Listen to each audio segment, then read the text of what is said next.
சுத்தமாக நம்ம இந்த டெமோக்ரஸியில் வந்து ஒரு தெரிஞ்சிக்க வேண்டிய விஷயம் ஜனநாயகம். ஜனநாயகம் அவர் நடித்த படம் தான். எவ்வளோ பிரச்சனைக்கு மத்தியில் அவர் இருக்காரு தெரியுமா?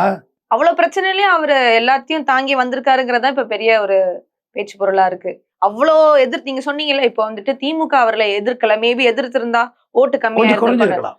ஆனா வெளிப்படையா இங்க இருந்து ஒரு மக்களா, ஒரு அடிப்படை மக்களா பார்க்கும்போது எல்லா கட்சிகளும் அவரை நேரடியா எதிர்க்கல, பட் இன்டைரக்டா எதிர்த்தாங்க. ஜனநாயகன் படம் மூலியமா இருக்கட்டும், இன்டைரக்ட்ல என்ன மாதிரி யூடியூப்ல பேசுறது வந்தாம எதிர்த்தாங்க. வேற மெயின்ல யாருமா எதிர்த்தா?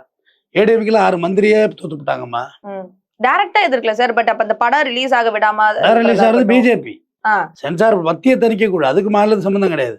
ஆனா விஜய் ஒரே ஒரு நேரேஷன் கட்டினாருமா. அதிமுக ஒரு வரிசையிலே சேர்க்கல அவர். நான் கூட பிரதான எதிர்கட்சியா அப்படின்லாம் பேசி பார்த்தேன். வரிசையிலே சேர்க்கல. நீ கிடையவே கிடையாது ஆட்டத்துல. நான் ஒண்ணு திமுக தீய சக்தி, திருசாதாண்ட சித்தின்னு இறங்கினாரு பாருங்க, ரெண்டையுமே கையில் எடுத்துட்டாருமா.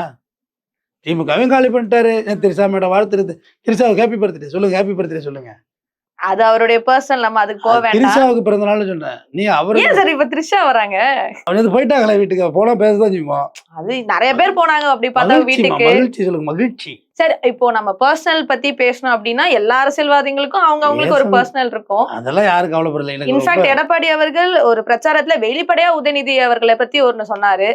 எடப்பாடி அவர் சும்மா வயசு எதிர்கட்சி தலைவர் சொல்லியிருக்காரு சார். வளர்றது தானே, ஏதாவது அறப்போதில் ஏதாவது கிளறி புலர்றது தானே வந்து. அப்ப அது சும்மாங்கிறீங்களா? மாத்திரை போடுவாங்கம்மா நைட்ல, பிபிக்கு சுகருக்கு எல்லாத்துக்கும் மாத்திரை போட்டு அது ஒரே ஹேங் ஓவர் ஆயிடும். ஸ்டாலின் அவர்கள் மாத்திரை போடுவாங்க, எல்லாரும் போடுவாங்கதாம்மா. வயசு என்னமாவது எல்லாம் உன்ன மாதிரி 15 வயசு பிள்ளைல 5 வயசா வயசு கம்மியா சொன்னா மகிழ்ச்சியா இருப்பீல கொஞ்ச நேரம். சரி, அதனால எல்லாம் வயசான டிக்கெட்டு தானேங்க. அதனால இந்த இந்த வெற்றி என்பது உண்மையிலே நான் அன்பிரிடிக்டபிள்னு சொல்றேன். நான் அதெல்லாம் யோசிக்கவே இல்லை. நான் வந்துட்டு விஜய் வந்து வாஷ் அவுட் ஆவாருங்கிறது தான் என்னுடைய ஒரு பெரிய கருத்து கணிப்பா இருந்துச்சு. அது அப்படியே டோட்டல் ஆப்போசிட். அப்ப நம்ம நினைக்கிறத விட வேற ஒண்ணு செயல்படுது.